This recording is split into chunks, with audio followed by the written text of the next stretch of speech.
This is your conference, and I think you have a right to know a little bit right now in this transition period about this guy who's going to be looking after it for you for a bit. So I'm just going to grab a chair here.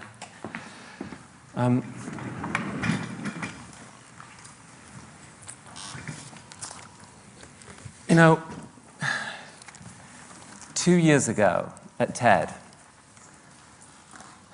I think, I've come to this conclusion, I think I may have been suffering from a strange delusion.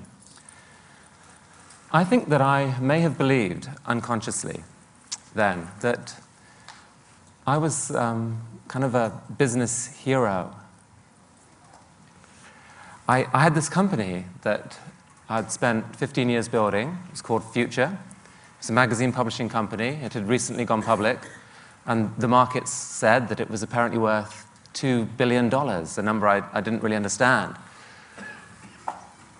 A magazine I'd recently launched called Business 2.0 was fatter than a telephone directory, busy pumping hot air into the bubble. And I was the 40% owner of a .com that was about to go public and no doubt be worth billions more. And all this had come from nothing. 15 years earlier, I was a science journalist who people just laughed at when I said, I really would like to start my own computer magazine. And 15 years later, there are 100 of them, and 2,000 people and stuff. And it was just such heady times. The date was February 2000. I thought the little graph of my business life that kind of looked a bit like Moore's law, ever upward and to the right, was going to go on forever. I mean, it had to, right? I was in for quite a surprise. The .com, ironically called Snowball, was the very last consumer web company to go public the next month before NASDAQ exploded. And I entered 18 months of business hell. I watched everything that I'd built crumbling, and it looked like all this stuff was going to die, and 15 years' work would have come for nothing. And it was gut-wrenching. It took eight years of blood, sweat, and tears to reach 350 employees, something which I was very proud of in the business. February 2001, in one day, we laid off 350 people. And before the bloodshed was finished, 1,000 people had lost their jobs from my companies. I felt sick. I watched my own net worth, falling by about $1 million a day, every day, for 18 months. And worse than that, far worse than that, my sense of self-worth was kind of evaporating. I was going around with this big sign on my forehead, loser. I think what disgusts me more than anything looking back is how the hell did I let my personal happiness get so tied up with this business thing? Well, in the end, we were able to save Future and Snowball, but I was at that point ready to move on, and to cut a long story short, here's where I came to. And the reason I'm telling this story is that I believe, from many conversations, that a lot of people in this room have been through a similar kind of roller coaster, emotional roller coaster in the last couple of years. This has been a big, big transition time. And I believe that this conference can play a big part for all of us in taking us forward to the next stage, to whatever's next. The theme next year is rebirth. It was at the same TED 2 years ago when Richard and I reached an agreement on the future of TED. And at about the same time, and I think partly because of that, I started doing something that I'd forgotten about in my business focus. I started to read again. And I discovered that while I'd been busy playing business games, there'd been this incredible revolution in so many areas of interest, from cosmology to psychology to evolutionary psychology to anthropology to all this stuff had changed, and the way in which you could think about us as a species and us as a planet had just changed so much, and it was incredibly exciting. And what was really most exciting, and I think Richard Wurman discovered this at least 20 years before I did, was that all this stuff is connected. It's connected. It all hooks into each other. We talk about this a lot, and I thought about trying to give an example of this. So, I mean, just one example. Madame de Gaulle, the wife of the French president, was famously asked once, what do you most desire? And she answered, a penis. And when you think about it, it's very true. What we all most desire is our penis, or happiness, as we say in English.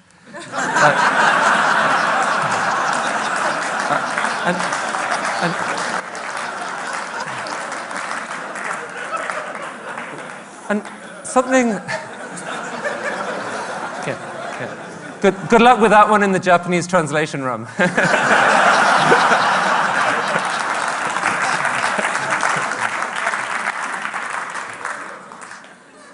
But something as basic as happiness, which 20 years ago would have been just something for discussion in the church or mosque or synagogue. Today it turns out that there's dozens of TED-like questions that you can ask about it, and which are really interesting. You can ask about what causes it biochemically, neuroscience, serotonin, all that stuff. You can ask what are the psychological causes of it, nature, nurture, current circumstance. Turns out that the research done on that is absolutely mind-blowing. You can view it as a computing problem, an artificial intelligence problem. Why, do you need to incorporate some sort of analog of happiness into a computer brain to make it work properly? You can view it in sort of geopolitical terms and say, why is it that 1 billion people on this planet are so desperately needy that they have no possibility of happiness, and whereas almost all the rest of them, regardless of how much money they have, whether it's $2 a day or whatever, are almost equally happy on average? Or you can view it as an evolutionary psychology kind of thing. Why did our genes invent this as a kind of trick to get us to behave in certain ways? The ant's brain parasitized to make us behave in certain ways so that our genes would propagate? Are we the victims of a mass delusion? And so on and so on. And these are, to understand even something as important to us as happiness, you kind of have to branch off in all these different directions. And there's nowhere that I've discovered, other than TED, where you can ask that many questions in that many different directions. And so it's the profound thing that Richard talks about. To understand anything, you just need to understand a little bit about everything that surrounds it. And so gradually over these 3 days, you start off kind of trying to figure out, why am I listening to all this irrelevant stuff? And at the end of the 4 days, your brain is humming and you feel energized and alive and excited. And it's because all these different bits have been put together. It's the total brain experience. It's the mental equivalent of the full body massage, every mental organ addressed. It really is. Enough of the theory, Chris. Tell us what you're actually going to do, all right? So I will. Here's the vision for TED. Number 1, do nothing. This thing ain't broke, so I ain't going to fix it. I think Jeff Bezos kindly remarked to me, Chris, TED is a really great conference. You're going to have to fuck up really badly to make it bad.